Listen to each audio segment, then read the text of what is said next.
Hello students, मैं सुनील त्यागी कलाम GS academy पर आपका स्वागत करता हूं। आइए मेरे बच्चों, हम आज लेके आए हैं मैथ्स का सेशन जो आप लोगों के लिए यूज़फुल होगा एसएससी, रेलवे, बैंकिंग वगैरह के लिए। जैसा आप लोग जानते हैं मेरे बच्चों, मैथ्स पढ़ाने के लिए या पढ़ने के लिए आप लोग सबसे पहले जो मैथ्स का टॉपिक होता है वो होता है नंबर सिस्टम। आप लोग नंबर सिस्टम को बड़े अच्छे से जान लें, पहचान लें, ताकि आप लोग जो है आगे जो आने वाले टॉपिक हमारे होंगे उनको बहुत अच्छे से कवर कर सकें। तो देखिए मेरे बच्चों, मैथ्स शुरू करते हैं। आइए मैथ्स के साथ, जैसा मैथ्स हम लोग शुरू करते हैं बेटे, मैथ्स क्या होता है? MATHEMATICS। इसको क्या कहते हैं मेरे बच्चों? मैथामेटिक्स कहते हैं। मैथामेटिक्स होता क्या है बेटे? जो हमारे कंपटीशन लेवल के एग्जाम होते हैं उनमें मैथ्स दो प्रकार से पूछा जाता है। फर्स्ट बेटे आप लोगों का पूछा जाता है अंक गणित के रूप में, अंक गणित, और सेकंड आप लोगों का पूछा जाता है बेटे बीज गणित के रूप में, जिसको हम लोग एडवांस मैथ्स भी कहते हैं। किसके रूप में पूछा जाता है बेटे? बीज गणित के रूप में। बीज गणित दो तरह से मैथ्स का डिवाइडेशन किया गया, विभाजन किया गया मेरे बच्चों। एक हमारा अंक गणित बनाया गया और दूसरा हमारा बीज गणित बनाया गया, जिसको हम लोग एक को अर्थमेटिक कहते हैं और दूसरे को हम लोग एडवांस मैथ्स कहते हैं। तो आज हम लोग बच्चों आपके लिए लेके आए हैं अर्थमेटिक मैथ्स का पहला सेशन, पहली क्लास हम लोग लेके आए हैं बेटे। और हम लोग शुरुआत करेंगे इसकी किससे मेरे बच्चों? नंबर सिस्टम से। नंबर सिस्टम, नंबर सिस्टम से। इसको बेटे नंबर सिस्टम होता क्या है बेसिकली? देखिए, अगर आप लोग मैथ्स सीखना चाहते हैं तो आप लोगों को सबसे पहले मैथ्स का कौन सा टॉपिक पढ़ना होगा? Number system. नंबर सिस्टम को हम लोग कहते हैं मेरे बच्चों संख्या पद्धति। संख्या पद्धति, संख्या पद्धति हम लोग हिंदी में इसको कहते हैं मेरे बच्चों। अब संख्या पद्धति एक्चुअल में है क्या मेरे बच्चों? हम लोग उसको जानेंगे। देखिए, ये है बेटे नंबर सिस्टम, ये है मेरे बच्चों नंबर सिस्टम।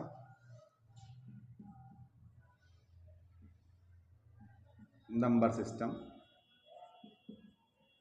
अब नंबर सिस्टम में हम लोग क्या क्या चीजों को जानेंगे, क्या चीजें हमको आनी चाहिए, कहां से क्वेश्चन हमारे यहां से बनेंगे बेटे, हम उन सारी चीजों पर अभी डिस्कस करेंगे। जैसे नंबर सिस्टम के लिए बेटे सबसे पहले आप लोगों को पता होना चाहिए पद्धति।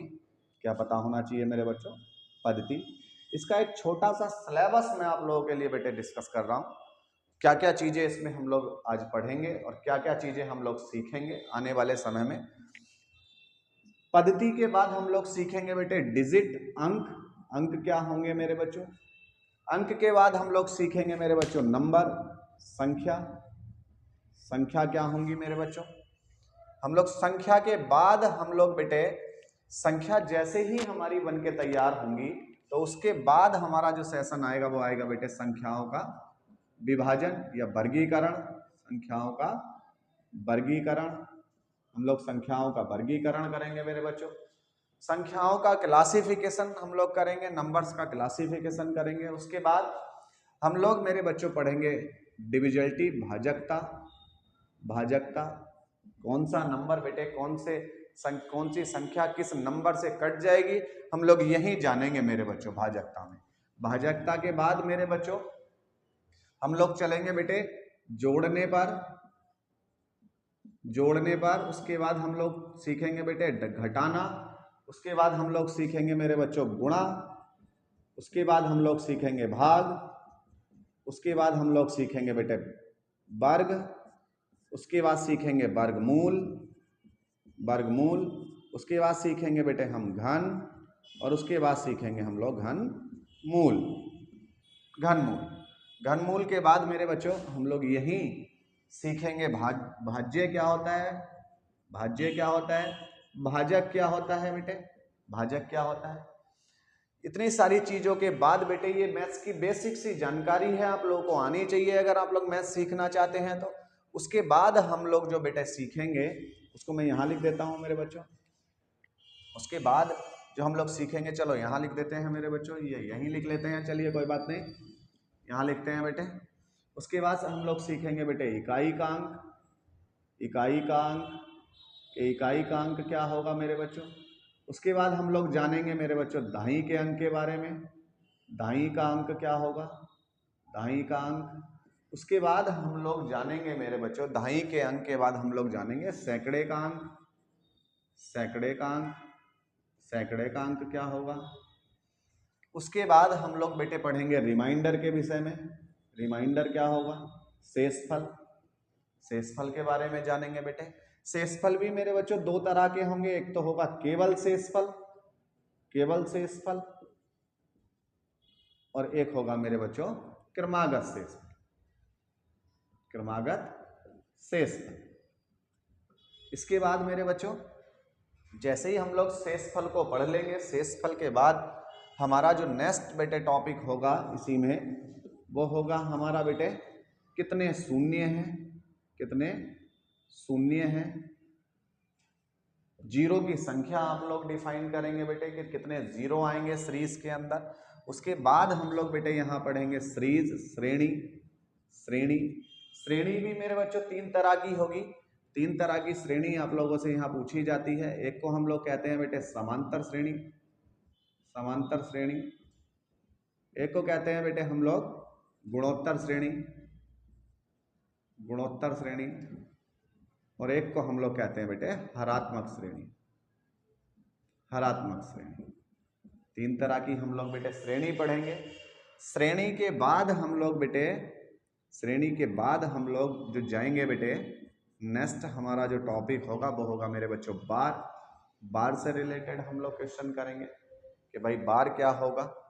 इतनी सारी चीज़ों को हम लोग पढ़ेंगे बेटे, उसके बाद हम लोग इसके क्वेश्चन को करना शुरू करेंगे मेरे बच्चों।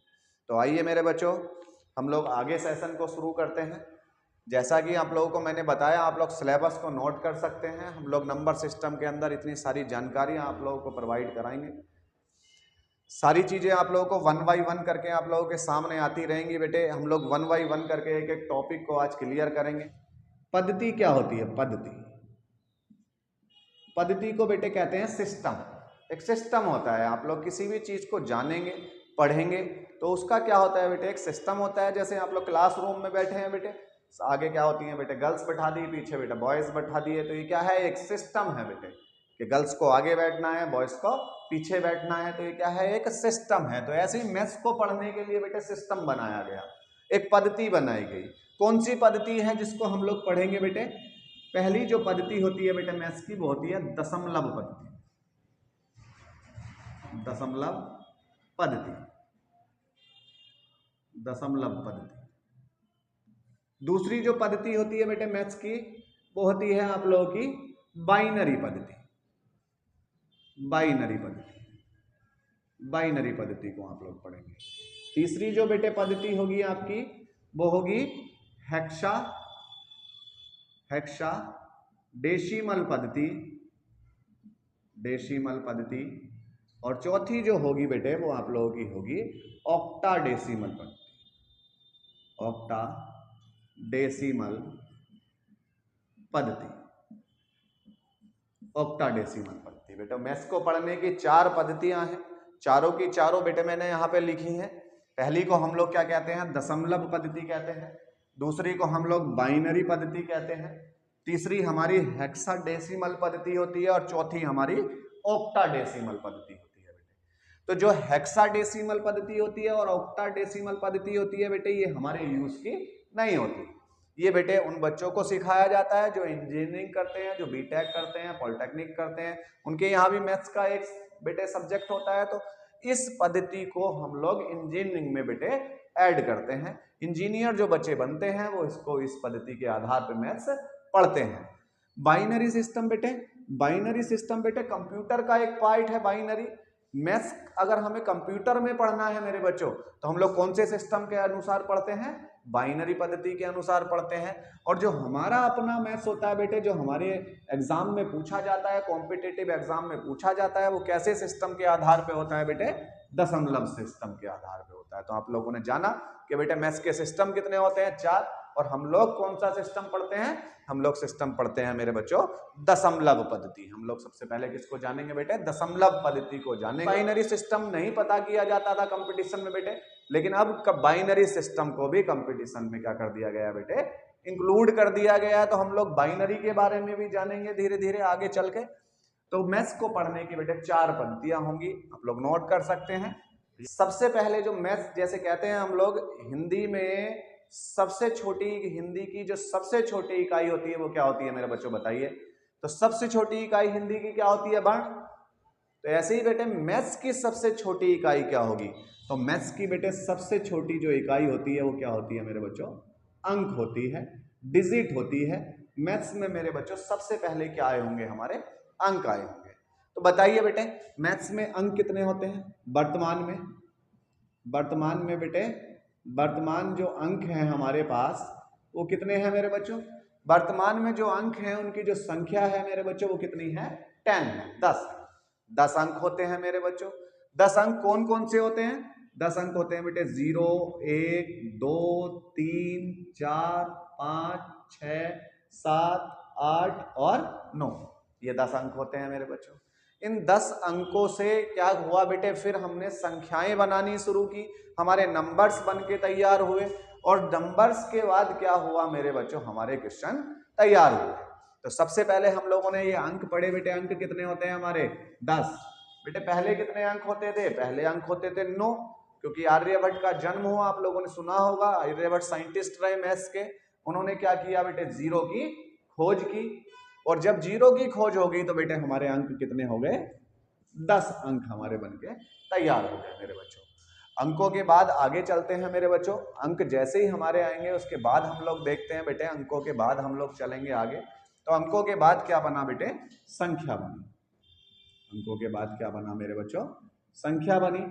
और संख्याएं कितनी बनी बेटे, इन अंकों से कितनी संख्याएं हम लोग बना सकते हैं। तो इन अंकों से हम लोग बेटे इनफाइनाइट संख्याएं बना सकते हैं। बहुत सारी संख्याएं, अनगिनत संख्याएं बन के तैयार हुई।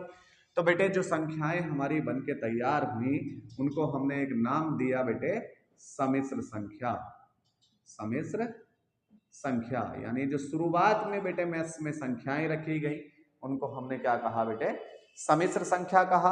क्योंकि हमने सबसे पहले बेटे पद्धति पढ़ी, पद्धति के बाद हम लोगों ने अंक पढ़ा, और अंक के बाद हम लोग बेटे कहाँ आ गए, संख्या पे आ गए।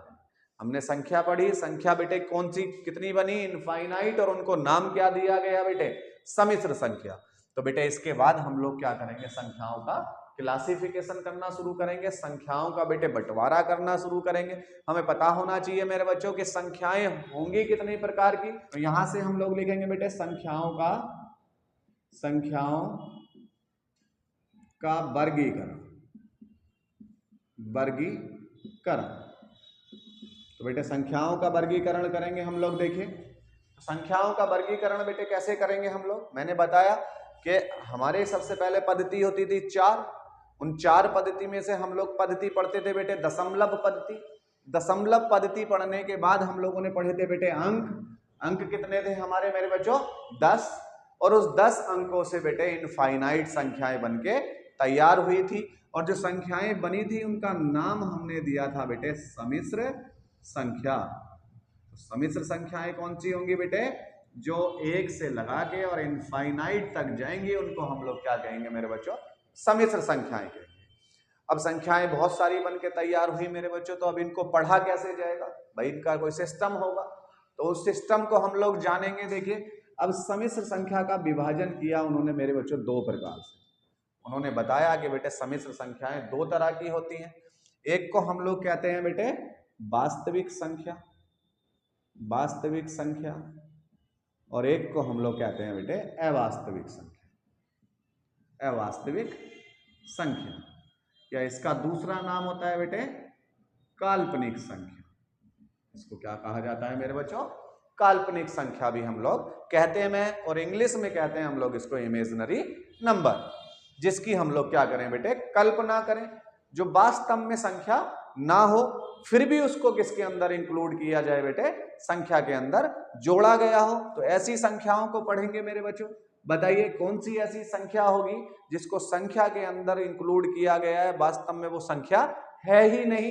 तो बेटे मैं आप लोगों से बता दूं, जैसे आप लोग देखते हैं i और i स्क्वायर का जो वैल्यू होता है वो कितना होता है मेरे बच्चों, -1 होता है। i को हम लोग क्या कहते हैं, आयोटा कहते हैं मेरे बच्चों।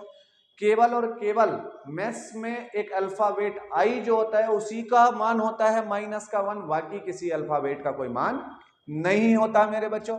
तो जिन भी संख्याओं के साथ आप लोग किसको इंक्लूड कर देंगे बेटे, आई को इंक्लूड कर देंगे, वो वास्तविक से बदल के कैसी हो जाएंगी मेरे बच्चों, अवास्तविक हो जाएंगी। जैसे फॉर एग्जाम्पल हम लोग लिखते हैं बेटे, जो a + IB के फॉर्मेट में होंगी मेरे बच्चों, उनको हम लोग क्या कहेंगे, अवास्तविक संख्याएं कहेंगे।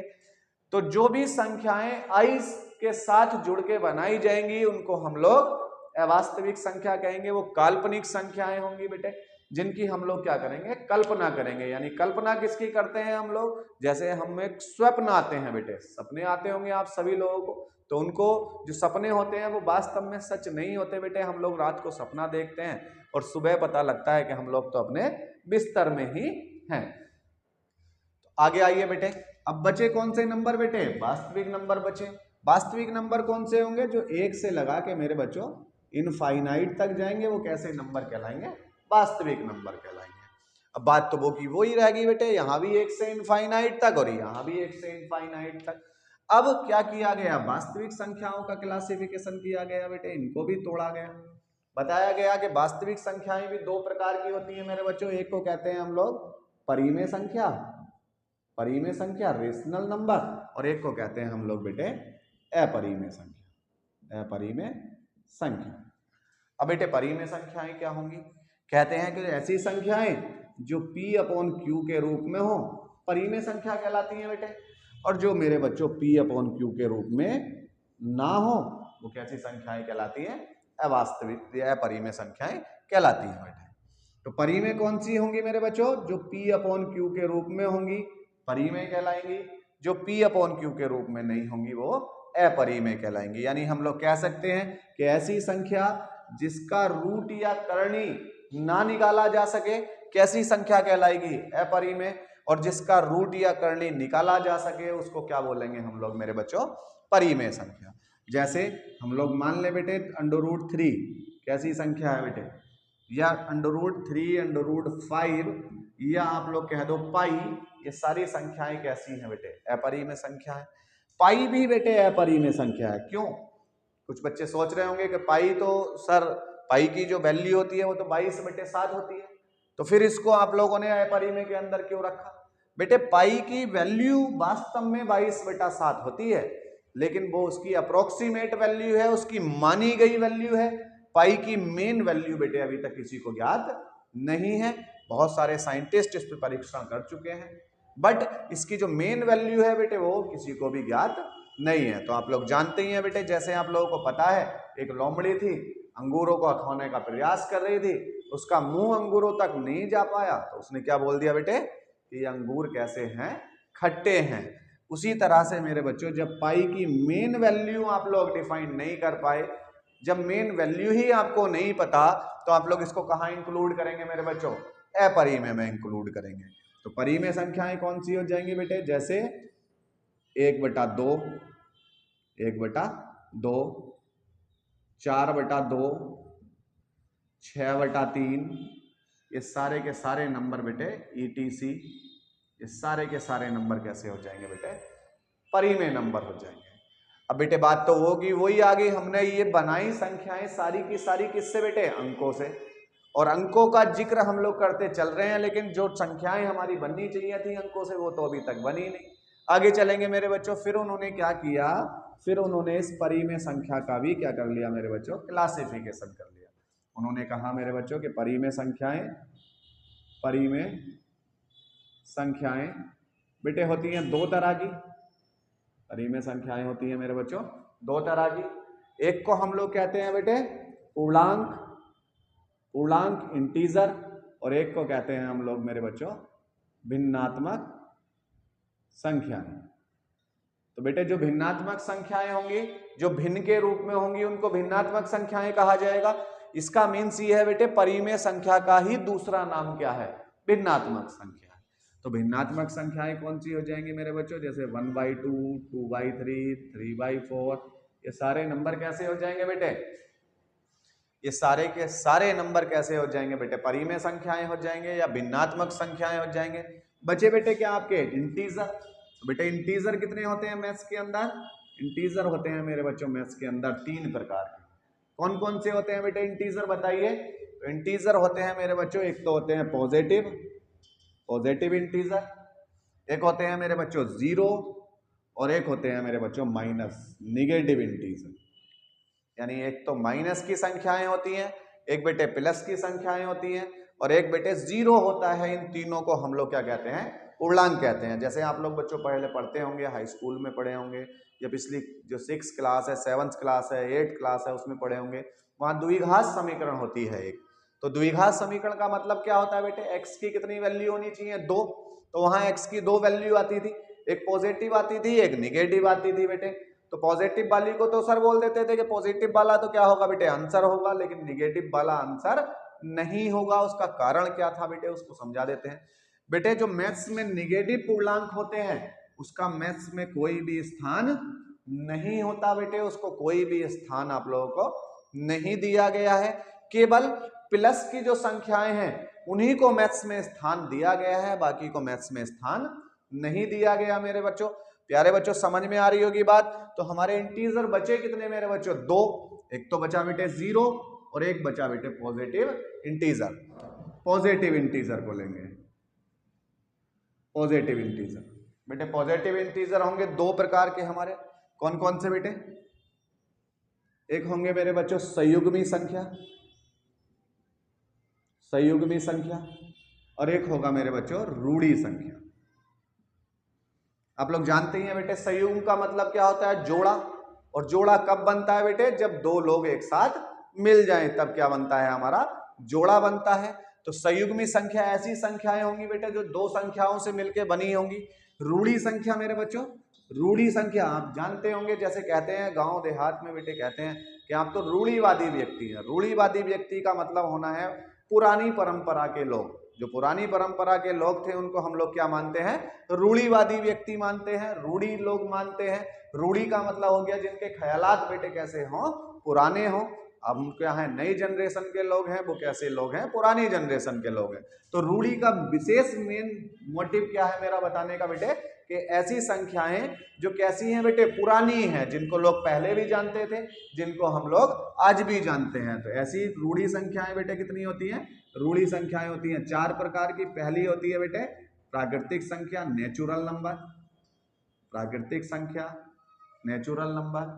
दूसरी बेटे सम संख्या, सम संख्या, इवन नंबर। तीसरी मेरे बच्चों ओड संख्या, विषम नंबर यानी विषम संख्या।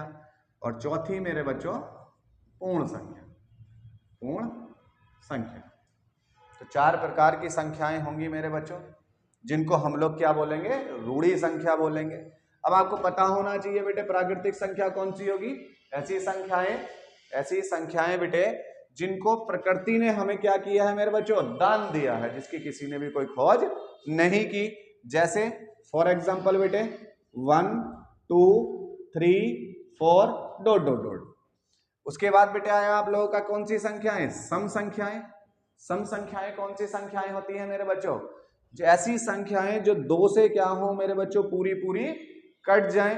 2 से पूरी पूरी कैसी हो जाएं? विभाजित हो जाएं, सम संख्याएं कहलाएंगी बेटे। जैसे 2 4 6 8 डॉट। उसके बाद बेटे आता है हमारा तीसरे नंबर पे आता, चौथे नंबर पे आता है बेटे पूर्ण संख्या। यहाँ तीसरा नंबर हो गया बेटे विषम संख्या, विषम संख्या। पूर्ण संख्याएं कौन सी होती हैं बेटे? पूरी संख्या। और पूरी संख्या के लिए बेटे हमारा जो पूर्णांक का 0 था उसको हमने कहीं भी इंक्लूड नहीं किया, तो उस 0 को इंक्लूड करेंगे बेटे। 0 1 2 3 4। विषम संख्याओं पे पहुंचेंगे बेटे। विषम संख्याएं किनको कहते हैं हम लोग? विषम संख्याएं हमारी होती हैं मेरे बच्चों जो 2 से पूरी पूरी विभाजित न हो। जैसे फॉर एग्जाम्पल मेरे बच्चों 1 3 5 आगे ऐसे ही आती रहेंगी मेरे बच्चों। अब बात करते हैं हम लोग मेरे बच्चों संयुग्मी संख्या की। तो संयुग्मी संख्या भी मेरे बच्चों 2 प्रकार की होंगी। कौन कौन सी होंगी मेरे बच्चों? एक तो होगी बेटे भाज्य संख्या, और एक होगी हमारी अभाज्य संख्या। एक को हमने बोला बेटे भाज्य संख्या, भाज्य संख्या, और एक को बोला गया अभाज्य संख्या। बेटे यहाँ से आप लोगों को क्वेश्चन पूछा जाएगा, पूछा भी गया है पिछले वर्षों में एग्जाम में क्वेश्चन के सबसे छोटी अभाज्य संख्या बताओ, ये सबसे छोटी भाज्य संख्या बताओ। कैसे बताएंगे बेटे, बताइए सबसे छोटी अभाज्य संख्या कौन सी होगी? सबसे छोटी बेटे 2, कितनी होगी बेटे? 2। और सबसे छोटी भाज्य संख्या कौन सी होगी बेटे? सबसे छोटी भाज्य संख्या होगी मेरे बच्चों 4। अब आप लोग सबसे पहले पता होना चाहिए भाज्य क्या होगा, अभाज्य क्या होगा मेरे बच्चों। तो भाज्य संख्याएं वो होती हैं बेटे जिनके 2 या 2 से ज्यादा गुणनखंड होते हैं, उनको हम लोग क्या कहते हैं? भाज्य संख्याएं कहते हैं। एक को छोड़ के बेटे, एक सभी को काट देता है, एक सबका गुणनखंड होता है, एक को हम लोग नहीं लेंगे मेरे बच्चों। तो देखिए एक को नहीं लेंगे हम लोग तो बेटे 2 केवल 2 से कटेगा, 3 केवल 3 से कटेगा, 4 बेटे 4 से भी कटेगा और 2 से भी कटेगा। उसके बाद मेरे बच्चों 6, उसके बाद मेरे बच्चों 8, फिर 9। तो देखिए मेरे बच्चों यहाँ सम संख्या भी आ गई और विषम संख्या भी आ गई, इसलिए हमने क्या कहा ये कैसी संख्याएं हैं? संयुग्मी संख्याएं हैं मेरे बच्चों। उसके बाद अभाज्य संख्याएं, ऐसी संख्याएं जो केवल और केवल किससे कटे? स्वयं से कटे, किसी अन्य संख्या से न कटे, एक को छोड़ के बेटे, क्योंकि एक से तो सारी संख्याएं कट जाएंगी। तो सबसे छोटी अभाज्य संख्या 2, फिर बेटे 3। क्वेश्चन कैसे पूछे जाएंगे बेटे? आप लोगों को 4 ऑप्शन दे दिए जाएंगे, आपसे पूछ लिया जाएगा बेटे भाज्य संख्या बताओ, यानी जो संख्या 2 या 2 से ज्यादा जिसके गुणनखंड होंगे वो कैसी संख्या कहलाएगी बेटे? भाज्य संख्या कहलाएगी। अभाज्य संख्या बेटे जिसके जो केवल और केवल स्वयं से कटेगी, एक को छोड़ के, वो क्या कहलाएगी? अभाज्य संख्या। जैसे मैंने पहले आप लोगों को बताया था बेटे, इतने प्रकार की क्या होंगी आप लोगों की संख्याएं होंगी, इतनी तरह से संख्याओं का क्या किया गया बेटे? क्लासिफिकेशन किया गया। उसके बाद हमने आप लोगों को बेटे अभी अभी पढ़ाया था परिमेय संख्या, परिमेय संख्या और अपरिमेय संख्या, अपरिमेय संख्या। तो बेटे परिमेय संख्या और अपरिमेय संख्या के बारे में थोड़ा सा जान लेते हैं, क्वेश्चन कैसे पूछा जाएगा। एक तो क्वेश्चन पूछा गया बेटे पाई कैसी संख्या है, तो पाई कैसी संख्या है? अपरिमेय। दूसरा आपसे यहां से क्वेश्चन पूछ लिया जाता है बेटे कि सपोज करिए 2 नंबर हैं ए और बी के बीच परिमेय संख्या आपसे पता की जा सकती है, परिमेय संख्या। तो ए और बी के बीच में परिमेय संख्या बताओ क्या होगी? तो बेटे ए और बी के बीच में परिमेय संख्या होगी a प्लस बी बाई 2। आपसे पूछा जा सकता है बेटे ए और बी के बीच अपरिमेय संख्या, अपरिमेय संख्या। तो बेटे अपरिमेय संख्या होगी अंडर रूट ए बी या क्यूब रूट ए बी, या तो आप लोग अंडर रूट ए बी लगाएंगे या क्यूब रूट ए बी लगाएंगे मेरे बच्चों। तो ये संख्याओं का जो क्लासिफिकेशन है आप लोगों का कंप्लीट हो गया मेरे बच्चों। आगे नेक्स्ट सेशन में पढ़ाएंगे मेरे बच्चों, आगे जो टॉपिक्स आप लोगों को बताए गए हैं उनसे रिलेटेड क्वेश्चन कराए जाएंगे आप लोगों को। ठीक है, थैंक यू क्लास मेरे बच्चों, मिलते हैं नेक्स्ट क्लास में।